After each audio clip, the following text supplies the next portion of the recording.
Assalamualaikum warahmatullahi wabarakatuh.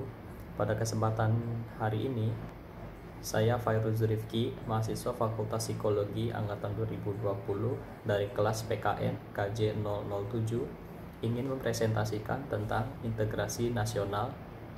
Presentasi ini dibawakan untuk sebagai ujian akhir semester yang sudah ditugaskan oleh yang terhormat Ibu Ade Siti Haryanti selaku dosen pengampu mata kuliah umum pendidikan kewarganegaraan. Mari kita mulai presentasi ini dari pengertian integrasi nasional. Integrasi nasional terdiri dari dua kata, yaitu integrasi dan nasional. Kedua kata tersebut juga berasal dari bahasa Inggris, yaitu integration dan nation. Integrasi artinya pembauran. Pembauran dapat mewujudkan persatuan dan kesatuan yang utuh. Sedangkan nasional artinya adalah bangsa, rakyat, atau negara. Maka dari itu, integrasi nasional secara etimologi adalah pembauran bangsa, budaya, sistem sosial, norma, dan adat istiadat. Oleh sebab itu, perlu adanya pembauran yang menyatu dengan tidak menghilangkan ciri khas keberagamannya. Menurut para ahli, yang pertama, menurut Paul B. Harton dan Chester L. Hunt tahun 2006 menyebutkan integrasi sebagai proses pembangunan masyarakat yang mana segenap kelompok, ras, dan etnik mampu berperan secara bersama-sama dalam kehidupan budaya dan ekonomi. Menurut Safarudin Bahar tahun 1996 dalam Ristek Dikti 2016 menyatakan bahwa integrasi nasional adalah upaya menyatukan seluruh unsur suatu bangsa dengan pemerintah dan wilayahnya. Dan yang terakhir, menurut Riza Nur Arfani tahun 2001, integrasi nasional merupakan pembentukan suatu identitas nasional dan penyatuan beberapa kelompok sosial dan budaya ke dalam satu kesatuan wilayah. Bentuk-bentuk integrasi nasional. Yang pertama adalah integrasi wilayah Nusantara. Negara Indonesia merupakan negara kepulauan atau archipelago state, yang berarti pengintegrasian seluruh gugusan, pulau besar dan kecil yang berada di ruang wilayah teritorial kedaulatan negara kesatuan Indonesia. Maka dari itu, Indonesia bukan merupakan negara pulau atau island state, sebab negara pulau hanya terdiri satu pulau besar yang dikelilingi oleh perairan atau laut. Yang kedua, integrasi ideologi. Pancasila adalah ideologi bangsa dan negara Indonesia. Sebagai ideologi, jelas Pancasila dipandang mampu mewujudkan integrasi bangsa dan negara Indonesia. Anjuran integrasi terlihat pada semboyan Bhinneka Tunggal Ika, yang artinya berbeda-beda tetapi tetap satu. Ideologi Pancasila merupakan falsafah hidup bangsa Indonesia, yang artinya bangsa Indonesia memiliki wawasan, cara pandang, dan pedoman dalam menyelenggarakan kehidupan bermasyarakat, berbangsa, dan bernegara. Yang ketiga, integrasi politik. Secara etimologi, politik berasal dari bahasa Yunani, yaitu politeia, terdiri dari dua suku kata, yaitu polis, yang artinya kesatuan masyarakat yang berdiri sendiri, yaitu negara, dan teia, berarti urusan. Jadi, politik adalah kesatuan masyarakat yang mengurus negara. Integrasi politik dapat dimaknai sebagai kesatuan politik untuk pembangunan bangsa dan pencapaian tujuan nasional. Keanekaragaman cara, gaya, strategi, dan bentuk aktivitas politik merupakan refleksi dari kehidupan yang demokratis. Maka dari itu, harus menjadi satu kesatuan yang utuh dan menyeluruh dalam mencapai tujuan nasional. Yang keempat, integrasi ekonomi. Menurut Kemristek Dikti tahun 2016-61, integrasi ekonomi berarti terjadi saling ketergantungan antara daerah dalam memenuhi kebutuhan hidup rakyat. Adanya saling ketergantungan menjadikan wilayah dan orang-orang dari berbagai latar belakang akan mengadakan kerjasama yang saling menguntungkan dan sinergis atau mutual simbiosis. Integrasi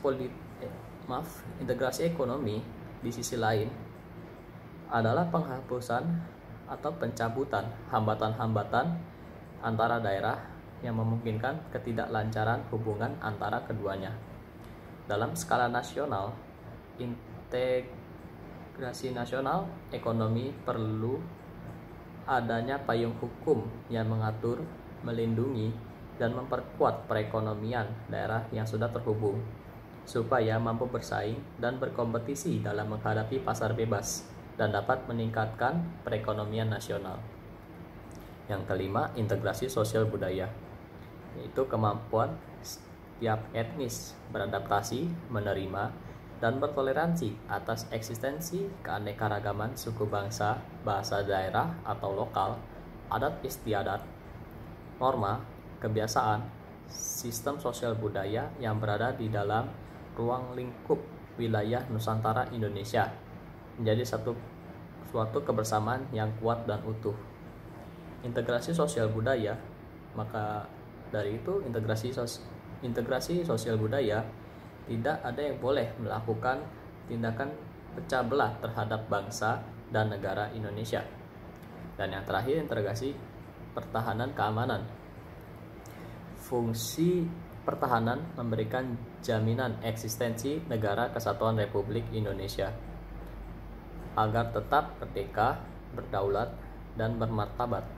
Sedangkan fungsi keamanan memberikan jaminan keamanan dan ketertiban masyarakat dalam mengisi kemerdekaan dan pembangunan nasional. Faktor-faktor integrasi dan disintegrasi nasional. Unsur-unsur ketahanan nasional di Indonesia disilakan dengan Gatra dalam Ketahanan Nasional Indonesia. Sedangkan unsur-unsur kekuatan nasional di Indonesia dikenal dengan nama Astagatra yang terdiri atas Pancagatra dan Trigatra.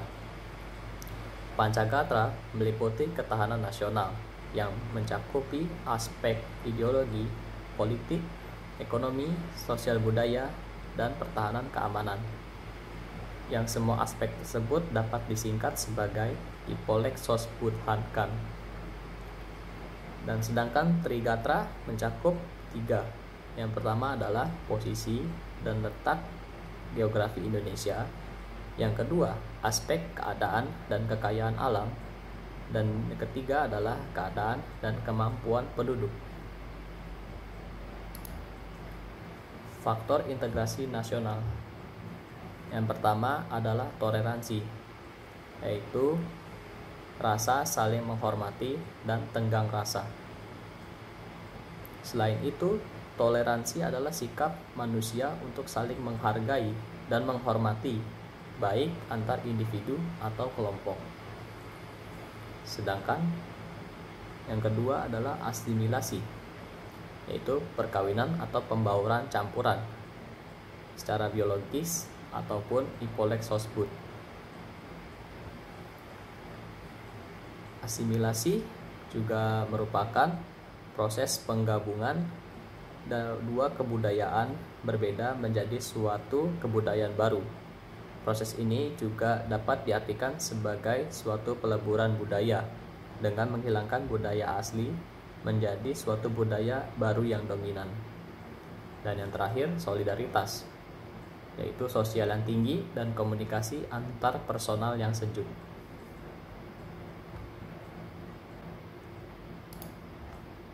Faktor disintegrasi nasional. Yang pertama adalah eksklusivisme, yaitu kelompok masyarakat yang menghindari pembauran. Eksklusivisme ini juga merupakan fanatisme berlebihan yang melahirkan sikap permusuhan terhadap kelompok lain. Selain itu, eksklusivisme akan memandang kepercayaan kelompok lain sebagai musuh, sehingga melahirkan arogansi sosial, terutama ketika ia menjadi mayoritas. Yang kedua, chauvinisme, memiliki faham kebangsaan yang sempit, menganggap etnis lain lebih rendah. sehingga ia dapat menimbulkan lebih banyak kontra yang kontroversial dan pandangan buruk dari kelompok lain. Dan yang terakhir, makar, yaitu kekerasan bersenjata dan terorisme. Makar itu sendiri adalah untuk keperluan kelompok separatis membentuk wilayah merdeka yang terpisah dari Negara Kesatuan Republik Indonesia. Terima kasih dari saya. Mohon maaf jika ada salah kata.